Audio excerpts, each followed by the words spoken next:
J'acceptais de signer G. Sand pour Indiana. Mais je voulais être un écrivain à part entière, comme tous les autres. Il me fallait trouver un prénom de caractère comme moi et liant mes origines de sang mêlé, le sang des rois se mêlant dans mes veines au sang des pauvres et des petits. Georges me paraissait parfait. Il était autant synonyme de berrichon, celui qui travaille la terre, que de noble et même de roi. C'était également un clin d'œil à l'une des plus belles femmes au tempérament de feu et sociétaire de la comédie française, la tragédienne Mademoiselle Georges. Me voilà à la fois baronne du Devant et George Sand. Au diable les genres. Je pouvais enfin écrire et vivre le plus librement possible. Cigarette que je fume beaucoup trop, cigare ou pipao aux lèvres, séparés de fait, multipliant soi-disant les conquêtes amoureuses, sous n'importe quelle tenue mais sans retenue, défendant l'égalité des femmes et célébrant la République. Je faisais couler beaucoup d'encre, mais la mienne n'était pas en reste.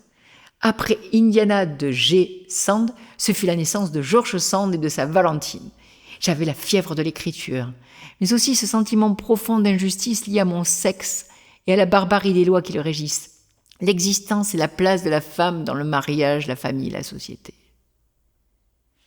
Je ne pense vraiment pas que la femme soit le sexe faible.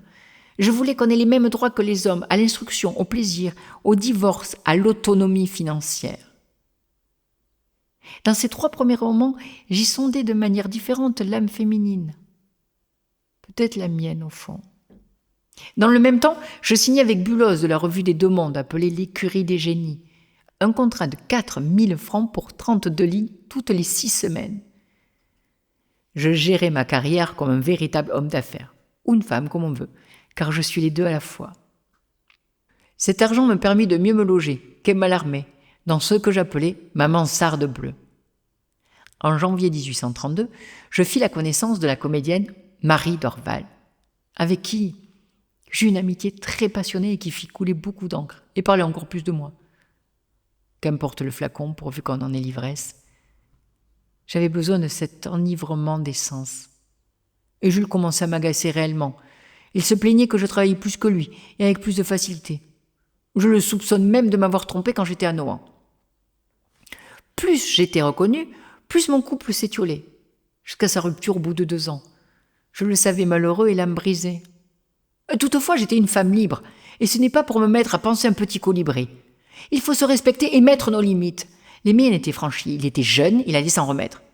Je lui avais offert pour consolation un billet pour l'Italie et tous les droits de Rosée Blanche. J'avais bien autre chose à faire, et je devais penser à moi et à mes écrits. La charge de travail qui m'attendait était colossale. J'étais impatiente de m'y plonger. Valentine était sous presse et les lia sous ma plume. Tant d'aventures m'attendaient.